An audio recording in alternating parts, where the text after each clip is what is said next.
It's FYF Sports, man. Lamont, man, we back. Back with another great podcast video. Today, we're going to be back on our FanDuel tip. Just like last time. I know you guys saw the last video I did with my FanDuel tips and strategies. Just kind of walk through how I selected my lineup for the day.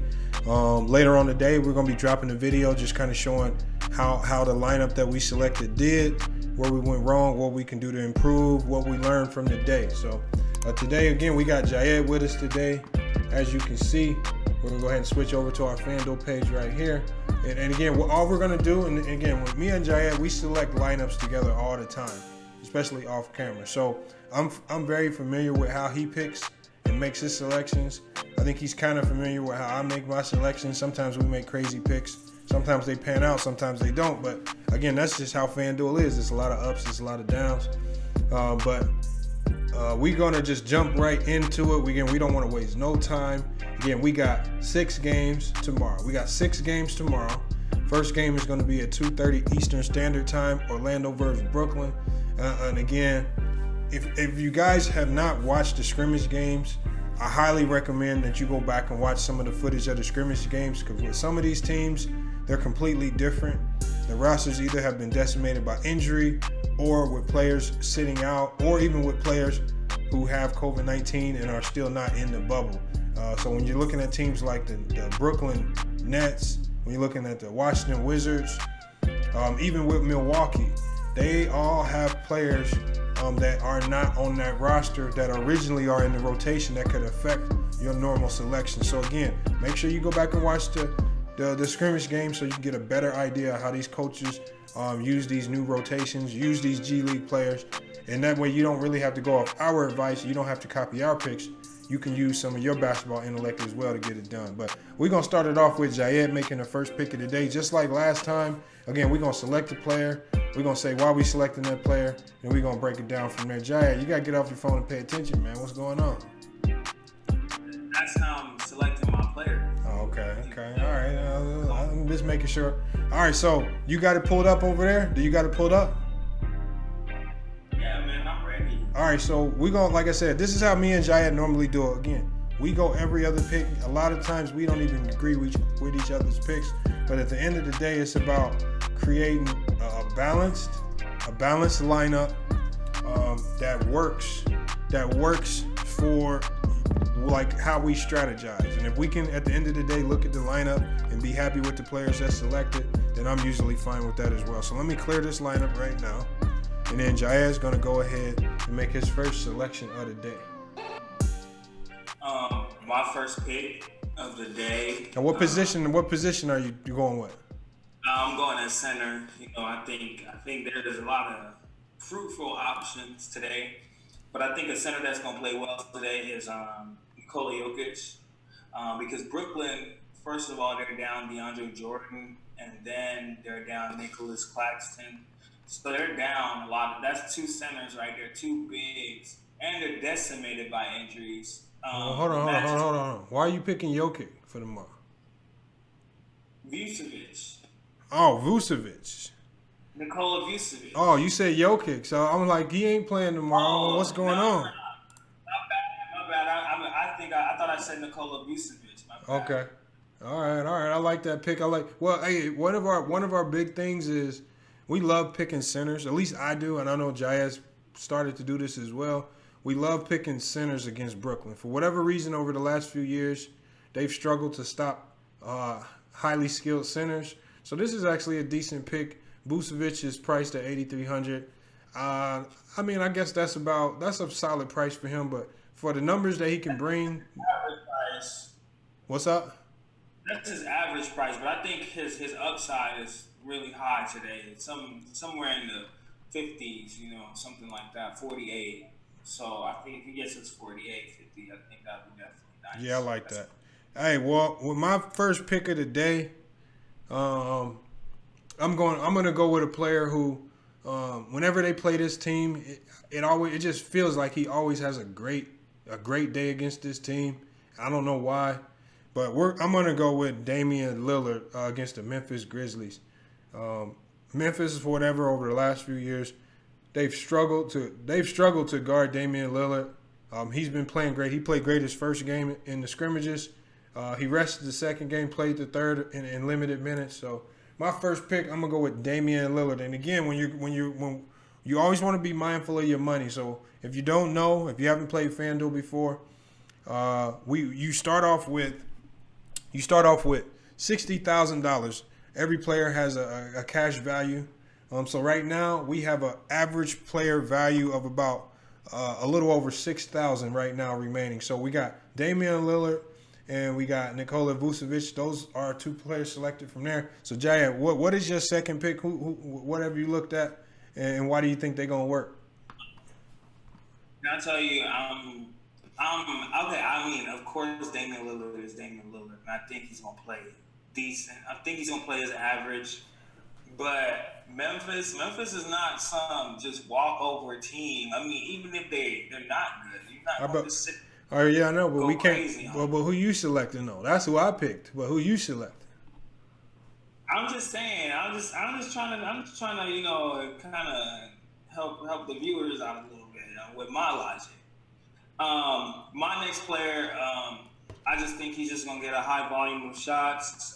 We've seen him with a high volume of shots. Actually, no. I was just about to go somewhere, but I think I'm gonna go with Devin Booker, man. I think because Washington's another team that's also depleted by injuries. No Bradley Beal. Devin Booker is definitely a high volume scorer. He's gonna be asked to do a lot. Washington plays a very fast pace. They get a lot of shots up. That just sounds like a type of game that Devin Booker would love to be in. So I'm definitely on the train for Devin Booker. So that's gonna be my next pick. All right, man. I like that matchup with Washington. I do like that matchup with Washington. Another good thing that I like as well is Devin Booker's usage is going to be a lot higher with Kelly Oubre being out for whatever reason. So with Kelly Oubre out, Devin Booker is going to have more usage. That scoring load, he's going to be required to score a lot more than he normally does. Because we saw Kelly Oubre take up some of that scoring load for him when he struggled. Because Devin Booker actually struggled during the season before the pandemic hit. So I actually like that pick. Washington, obviously, they're completely depleted right now. No Bradley Beal, no Davis Bertans. But again, that also makes me want to look at a player like Roy Hachimura. His usage is going to be a lot more. So that's not who I'm going to pick with this pick. But again, that's something that you can actually consider if you're building your lineup. What up?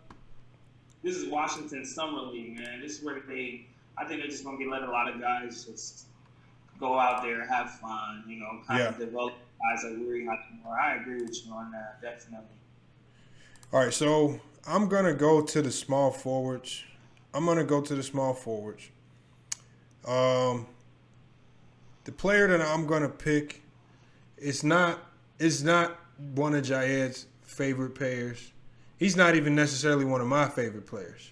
But he's been playing well, and he has the opportunity to have a big night if he can find the shot early. And he's playing against a team that will allow him to find the shot early. So hopefully he's making shots tomorrow. He has a fairly decent price. I feel like his price may be slightly higher than what I would like, but I'm fairly confident with this pick for now. I'm going to go with Tim Hardaway Jr. for the Dallas Mavericks at my small forward position. Oh, my God. I was really rocking with this lineup until he said Tim Hardaway. Are you serious, bro? Tim Hardaway Jr., yes. I like it. I like him for tomorrow. Yeah. Remember our strategy. If James Harden is guarding you, I gotta pick you. Because the shooting guard for whoever's playing against the Rockets usually has a big game. He's disappointed a lot, but I don't think he'll disappoint tomorrow. I'm not rocking. I can't even pick him. All right, who's your next pick? We'll go over the roster at the end, maybe for some last minute changes. But right now, we got to move on to the next pick. My next pick, I think I haven't really decided as far as that. I think I'm gonna go to the point guard position. I think I'm gonna I'm really conflicted between Ish Smith, Well, just because. you wouldn't consider Rubio with Oubre being out with higher usage. Oh yeah, I mean, I was looking at Rubio initially. He was definitely an initial pick. I think as a value pick, I think Ish Smith is a good value pick. But I don't know if we need that much value already. You got Ja Morant at 6,300 against the We, Blazers.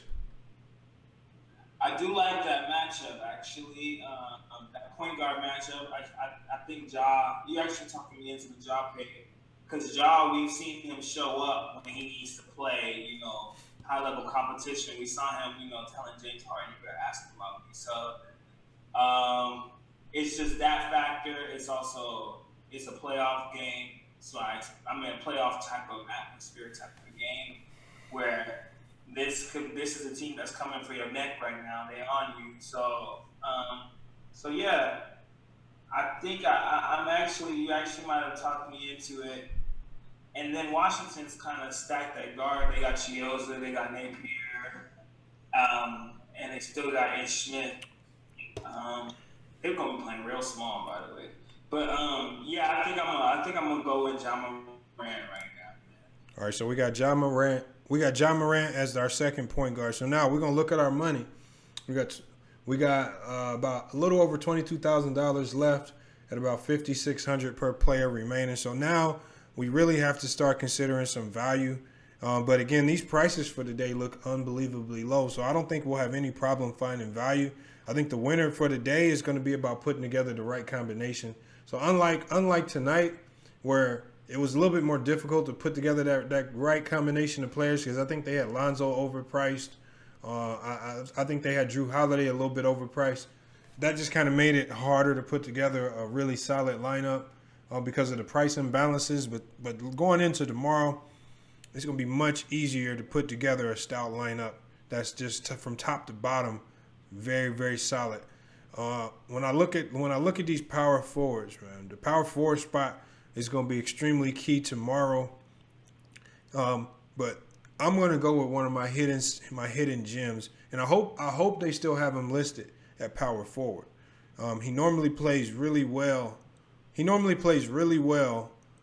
there are injuries and when he gets opportunity, and that's Bialika for the Sacramento Kings. Marvin Bagley's out.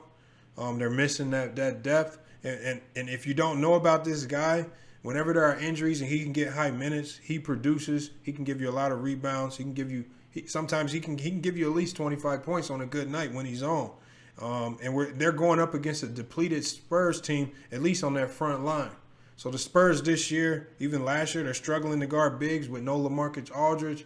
And I forgot who they have at center now, but I think Bialika could be a great pick for tomorrow. That's who my pick is. One little heads up for you, before you make that play, I just, you see a guy like Rashawn Holmes, who's definitely been had a very good year this year for the Kings, and is better FanDuel wise than Bialika. Well, the only reason I went away from Rashawn Holmes is because he did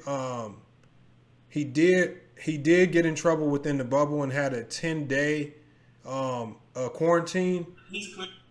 So I know he's cleared to play, but similar to Zion, even Shamet, he doesn't have his legs on him, because when you're in that 10-day quarantine, you can't practice, you can't work out, you can't do nothing. So I feel like that's going to affect him, and we saw it today. Guys who were in quarantine and stepped onto the court today did not play well. We look at Beverly, we look at Shamet. Both of those guys just came out of quarantine. So again, I'm going to avoid Rashawn Holmes. Now, Rashawn Holmes may come out and ball tomorrow, but based on what I've seen, having to sit in that hotel room has a major impact on your legs. Beverly did not look as fast today. He didn't look on at all. So I'm going to go with a guy that we've relied on, and he's actually came through time and time again when we needed a value pick. So I'm going to go with Bialika. Okay, I like that. I can't argue with that at all by any means. My next pick, I think this is where we get down to, the solid picks. You can definitely. I'm looking at the shooting guard position. You could definitely go with a guy like Karis LeVert. As I'm thinking about it, I think he's a high volume. He's going to get a high volume of shots. Definitely, when you're looking at a Brooklyn team. Also, I'm looking at Chris Middleton with him getting a little bit more shots. I think Giannis might not have as good of a game as we're accustomed to him having. Chris Middleton usually steps up when Giannis doesn't play too well, and Bledsoe's injured. But I'm not really high on Chris Middleton. James Harden, whenever James Harden is at like a 10,000, you always gotta look at him because James Harden is that type of dude that's like I would go for 70. I think I might talk myself into James Harden just because he's that type of dude. He's been playing really well, even in the bubble. He looks like he's a man on a mission because even during the scrimmage games, he was coming out dropping 30s on people. He looks like as you see that.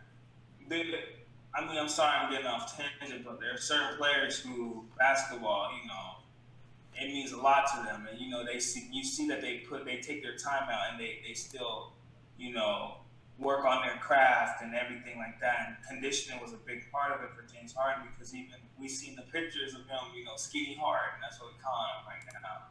So I might have to make the money work by going with James. Dallas team, I think that's gonna be a really high scoring game.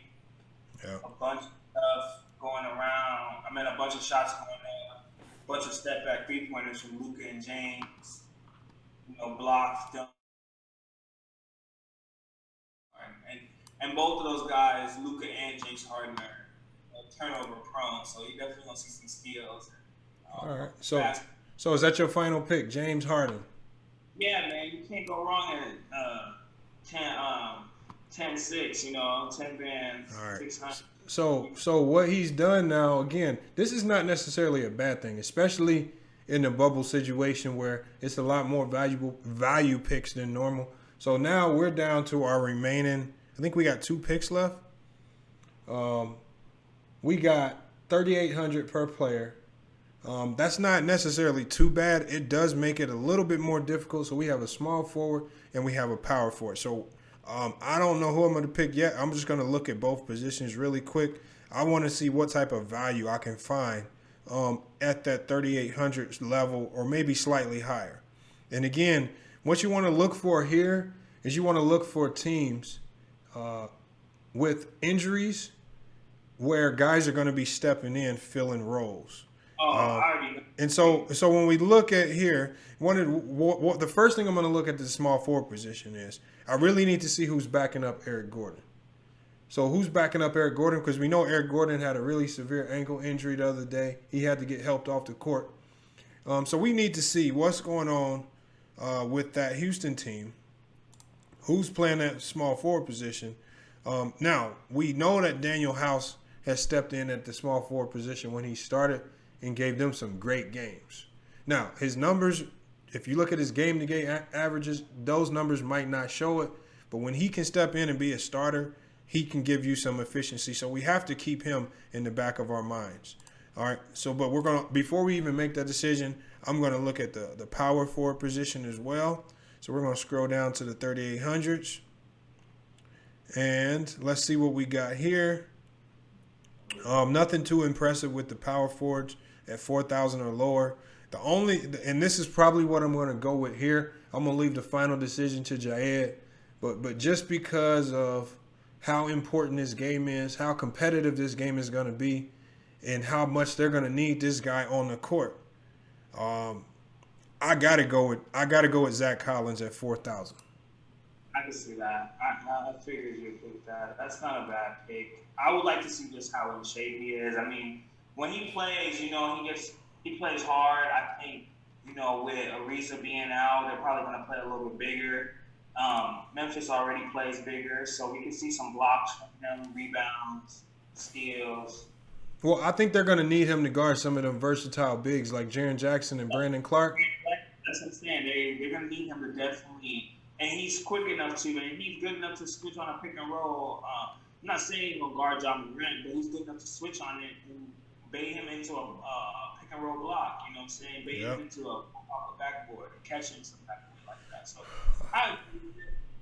all right, so we got one pick left. We got 3,600 remaining. At the small forward position. Again, this is not. Worked out perfectly. Hold on. Who we got?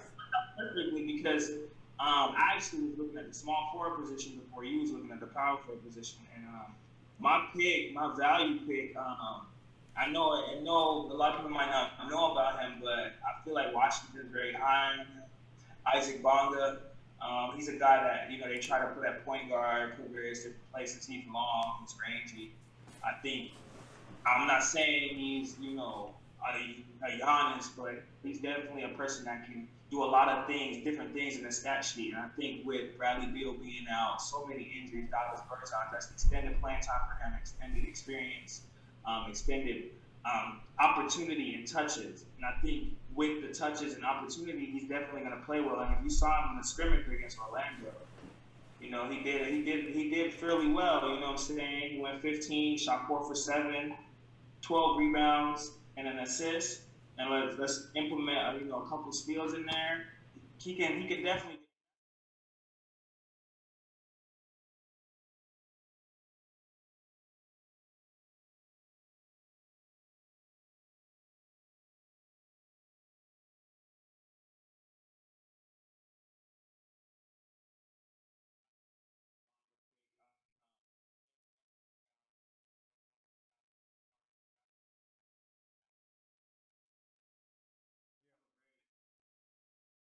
That Bonga pick as well because again, right now the only thing Washington can really do right now is use these 8 games as training camp games to see what guys can bring, develop them, try different sets. And Bonga is one of those guys that you can tell they're looking to develop. So they may mess around and play him 30 to 35 minutes just to get him out there, just to see what he can do because he's a player of their future. The same with Roy Hachimura. He's a guy that they were trying to bring up. He's long, lengthy, can play multiple positions and guard multiple positions. And then when he's going up against a Phoenix team that struggled already, they're going to be missing a lot of guys. He actually may play far above his normal value. So again, I may even look at Bonga in multiple lineups, especially at that $3,600 price tag. So I'm gonna run down our lineup for our full lineup that we've selected. The players that we selected, we got Damian Lillard, John Morant at point guard. We got Devin Booker, James Harden at our shooting guards. We got Tim Hardaway Jr. and Isaac Bonga as our small forwards. We got Bielika and Zach Collins at our power forwards, and we got Nikola Vucevic at our center. And so again, I mean, you guys, this is just how we develop our roster. Sometimes we may go back and look over this and may take a player out. We may not feel comfortable with Tim Hardaway Jr. We may go back and make a change to that. Again, you got to do the same thing, reevaluate everything. And the one thing I can stress the most with FanDuel is always check your lineups within the last 15 to 20 minutes before the game start. Because you can have a great lineup get completely demolished by having one player whose game time decision or has been placed out at the last second. Jayed, we have both experienced that. I know last year, not this year, they were doing something to where your lowest score got X'd out. And so that kind of protected you if somebody set out for injury. But now they're not doing that anymore. They went back to the normal format. So all 9 of your players count.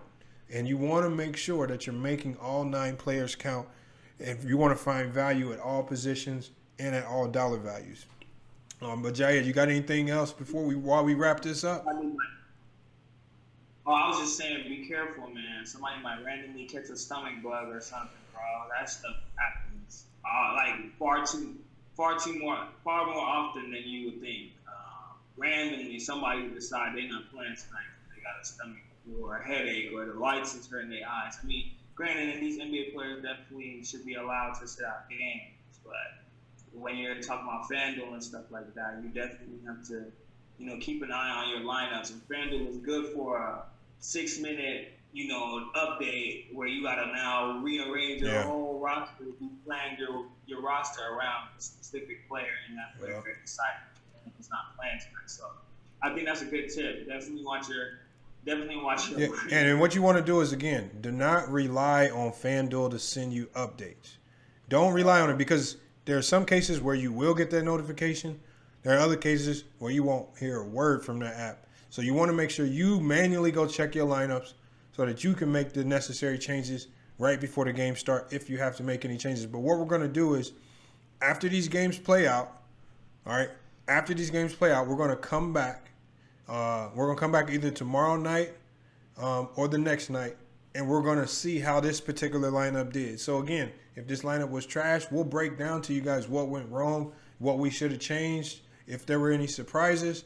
And again, if you guys have any winning lineups, if you made any money, hit us up on Instagram or Twitter. Send us screenshots of your winning lineup if you did well that night. And again, we'll put you on the show because, again, we want to show what you guys can do as well, and then let us know if you used some of our tips and strategies or if you had a whole different philosophy. But again, it's been another great video. I appreciate JIF for jumping in, doing this FanDuel video with me. Again, this is my main partner when it comes to creating these FanDuel lineups. How long have we been doing FanDuel lineups? I would say, I think 2 years now. That's crazy, man, how time flies. That's crazy. I'll tell you a story. Last year, we almost won 20 grand. We just needed a game just to end. The game, unfortunately, went into overtime, and it threw off everything, and players, shot passes. But, hey, that's the beauty of FanDuel, is if crazy things happen in the game, it can keep you alive. But then for us, that overtime killed us, and again, we were, I think we won some money that night, but it wasn't not close to 20K. So again, but it wasn't that 20K. It was that I guarantee you can go and find that highlight of De'Aaron Fox throwing the free throw off the rim and laying it up. And Buddy Hield having a crazy fourth quarter. Man, I was so mad. I like Buddy Hield and De'Aaron Fox. I've never been so mad at them in my life because they were. I was definitely hoping for a good game. And DeMar DeRozan, when I missed the game, winning game time free throw, bro, crazy day. I was like, up 20,000, and we literally lost it. Yeah, lost it in seconds, man. But hey, that's FanDuel for you right there. But again, there's a lot of, FanDuel is very inexpensive. Again, if you have a lot of basketball intellect, if you talk basketball all the time with your buddies, man, go take $5, $10, go put it into FanDuel. And again, you never know. Again, you can win big money with a small investment. And again, your odds of winning are better than anything else because, again, you can go buy a $5 lottery ticket. You won't win nothing. You don't really have any chance of winning. When you come to FanDuel, it's actually a skill-based game. You can use your own knowledge, your basketball intellect to put together the best lineups that you can for the greatest opportunity to win. What's up, Jayet? That and you really, like, with a lottery ticket, like, the odds of you breaking even or getting your $5 back now high. You actually get a chance to win your.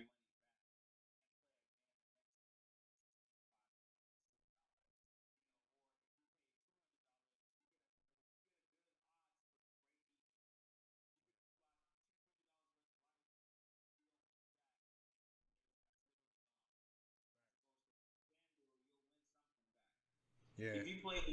lineups, you at least probably, say you're the trash player, you probably win $40 back at least. $40 out of it. It's very easy on FanDuel. Like, again, I'm not telling people to go out there and invest $100 and $200 in the FanDuel. Right. You can invest $10, $15. Start out with little amounts just so you can get a feel for your strategy. Something small. And again, it's just something fun to do. You can burn some time with it. Keeps your mind engaged and active. And it also makes some of these games more interesting. So some of these games that you would normally not watch, let's say like Phoenix, Washington. This is probably a game that normally wouldn't watch, but I might be curious to see how Isaac Bonga is doing tomorrow. And if he starts to go crazy, now I'm going to be all invested in these games. So you'll find yourself more engaged and more interested in some of these games just by playing FanDuel. So it makes it worth it to have NBA TV and some of those other channels that you wouldn't normally watch. But again, I can't wait to see how this lineup pans out. We're going to do a few more lineups. If we hit it big, we're going to let you guys know. Hopefully we do. Hopefully we can come back with some good news tomorrow night. But hey, another great episode. Yeah, definitely another great episode. Hopefully we can have Jayed back for the recap of this lineup. We'll just see how things go. But again, it's been, like I said, make sure you like, comment, and subscribe. Hit that notification bell. Again, the goal, we're grinding to 10K. We're at about 9,300 subscribers right now. That's a lot higher than what we even expected. I honestly did not even expect to see, 5K subscribers until December. So the fact that we're at almost 10K right now, that's amazing. As soon as we get to 10K, I'm dropping all the merch. Again, you guys are going to love the merch that we have. So again, help us get to 10K, share these videos, like these videos, just interact with the videos to get our engagement up so we can spread the word about FYF Sports. But man, another great episode on FanDuel. We'll be coming back with more and more of these videos. And again, hopefully we can have Jayed with us for those videos as well. Jayed, you got anything you want to say on the way out? You want to shout out your Instagram handle or anything? Nah, I mean, y'all gonna see more of me. So y'all definitely gonna get it. He honestly, he told me before the show he got stage fright. So we got to break Jayed in. So make sure y'all get on him in the comments. Let him know to get rid of that stage fright, man. He got to show up. I'm here for it. All right, that's what's up. All right, y'all. Good episode. FYF Sports, man. We out.